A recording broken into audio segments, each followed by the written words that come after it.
Hi guys, what's up? Today I'm making a new video. Finally, it has been 5 months, and the reason it has been 5 months is because I had a very important exam and that got over in May. And then the day after my exam, my phone broke down, like it bricked. There were some motherboard problems, so I replaced my phone, and now finally I'm making a new video, but my tripod is now a bipod.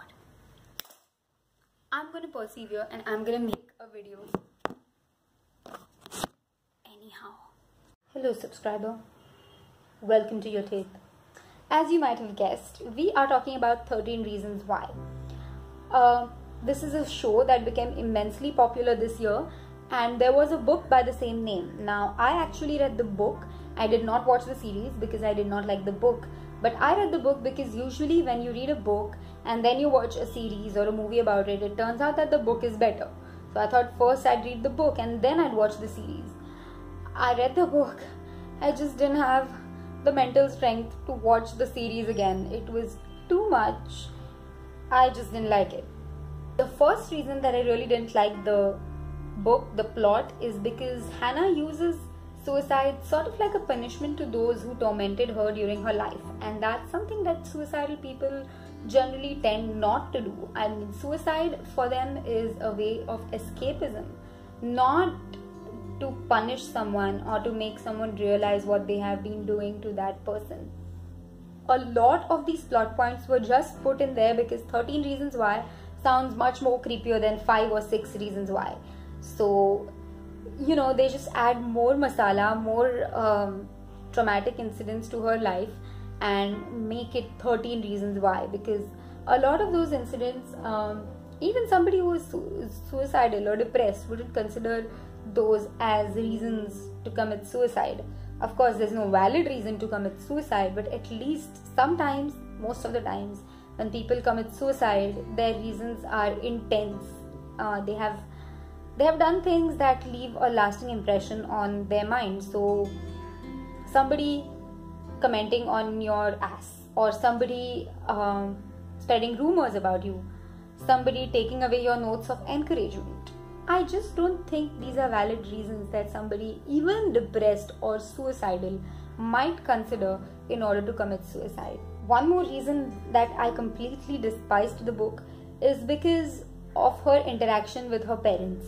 Now, this girl apparently has been depressed for months, and depression is a physical thing. It's not just about your mental health. It does affect your physical health if you don't deal with it for a very long time.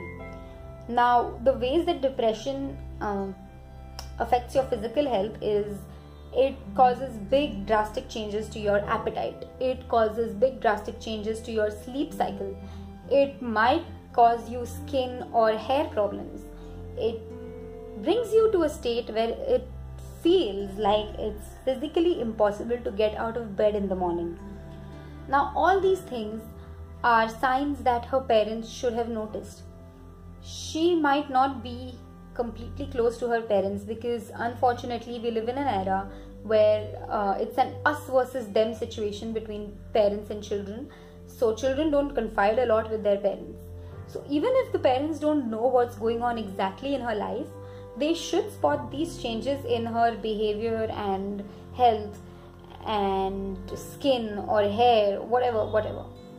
They should spot these changes and they should be able to pinpoint the problem with her. They are adults. She's not an adult, but they are adults, and they should be getting help for her.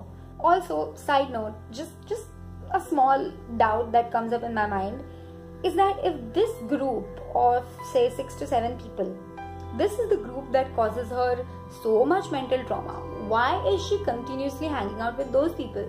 Why is she constantly seeking validation just from that group? I mean, she's 17. She's mature enough to know that if somebody is toxic for you, you should stay away from them. Personal experience, I have been through phases in my school life and even in my college life where most of my classmates absolutely despised me. They really hated me, and they actually made, no effort to hide it. I survived. I didn't think it was that big of a deal, but maybe that's just me, okay? But that's not just me when it comes to the situation I was in. A lot of people feel like people hate them, that they're not validated, and those people need counseling. Those people need help. Maybe not from a psychiatrist, maybe not from a psychologist, but maybe from a friend, maybe from a classmate, maybe from a teacher. And as a student, as a kid, it's important for us to go and reach out for help. If this was supposed to help depressed and suicidal people, or rather if it actually helped depressed or suicidal people, we would show her going and getting help, telling somebody, persevering to solve her own problems. And we don't see her do that. And therefore, I don't think that it's a good ideal to set for your children. Even when she does go to the counselor and he tries to actually help her, things that he says are very valid. And she just refuses to cooperate in any way. And then she blames him, and he is one of the reasons why. All in all, waste of time. If you're planning to watch this series, don't. It's depressing, it's boring. You have better things to do in life, I think. So with that said, I'll see you next time with another book review which I'm planning to film right now, and that is a book called Mrityunjay, and that is an actually good book. And this is my broken tripod.